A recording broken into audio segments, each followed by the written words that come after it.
Hey, Hit Uni. This will be my first subject, Ryan Lee. And just to give you guys some background information on Ryan, uh, he's a pretty advanced client. He's been training for some time now, for over 5 years. His past medical history, it's interesting. I've treated him for a lot of different issues, but I'd say the main one is he has, I'd say, disc-like symptoms in his lower back at times, especially if he does a lot of sitting with his schooling.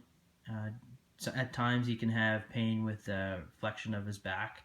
So often before we work out, I'll do a quick screen to make sure that he's moving okay without any symptom provocation.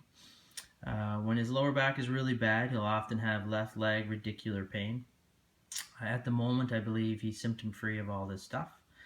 And he also has right shoulder instability, and he's experienced a few subluxations over the last year or two, and I think it stemmed from playing hockey, and it's been getting worse and worse. But for the most part, he's symptom free here. We just have to be careful of his end range.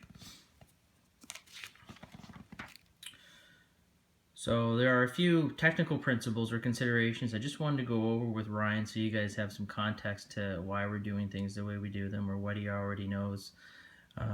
Generally, before he works out, there is a low back and hip mobility routine that we do that helps lower or prevent any of the symptoms that are related to his low back pain.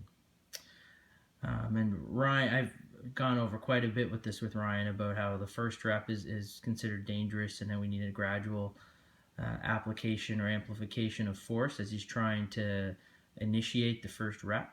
So he knows this, and he does a pretty good job of very gradually starting. Just so you guys understand that I really went hard on this principle with him so he understood it. And for the most part, we use the technique, the squeeze technique laid out by the Renix manual.